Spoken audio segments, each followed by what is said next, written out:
ही main screen आहे आपली. F4 मारल्यावर next स्क्रीनला जातोय. ही मोटर 1चे पॅरामीटर आहेत सगळी. इथं स्टेप आपल्याला जितक्या स्टेप ठेवायचे तिथं स्टेप सेट करायचं असेल तर सेट बटन मारायचा. त्यानंतर हा ब्लिंक व्हायला चालू होतोय. शिफ्ट करा म्हणजे इकडं तिकडं हा कर्सर घ्यायचा असेल तर हा शिफ्ट F4 मारायचा. इकडे होतं. इथं वाढवू शकतोय आपण 1 2 3 4. हा स्टेप म्हणजे काय आहे की जेवढं आपण हे ठेवणार आहे जितके इम्प्रेशन नंतर आपल्याला जंप झालं पाहिजे त्याचा स्टेप आहेत त्या. PST म्हणजे किती प्रेझेंट स्टेप किती झाल्यात. 4 मधल्या 2 3 4 ज्या झाल्यात त्या इथं तुम्हाला दिसणार.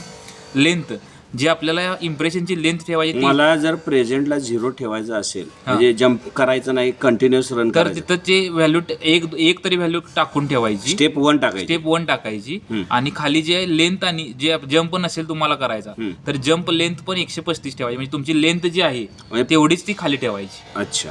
जर इथं 0 ठेवली तर तुमचं ती मोटर कंटिन्यू जास्त फिरत राहणार. बरं ठीक आहे. त्यानंतर हा इथं 135 आपला सेट ठेवला.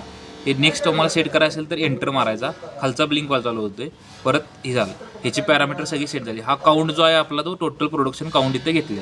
त्याला 0 करायचं असेल तर त्याला 0 करायचं असेल तर ह्या स्क्रीनवरती जायचं प्रोडक्शन स्क्रीनवरती आणि इथं जाऊन F1 प्रेस करायचं. ठीक आहे. आणि मोटर 1 मोटर 2ला जर मला प्रोग्राम द्यायचा असेल तर मोटर 2ला प्रोग्राम असेल तर ही मोटर M2 इथं कोपऱ्यात आहे. हा मोटर 2ची स्क्रीन झाली. स्टेप इथं 5 दिलेत. PST 0 आहे. इथं लेंथ जी आपली काय असेल ती 135. मोटर 2ला प्रोग्राम वेगळा लावू शकतो आपण. प्रोग्राम वेगळा लावू शकतो. पॅरामीटर सगळे असे सेट करायचे. पॅरामीटर सगळे सेम. बटन वगैरे ऑपरेटिंग सगळं सेम. ठीक आहे. आणि याला ऑटो मॅन्युअल काय प्रोसिजर आहे तुमची?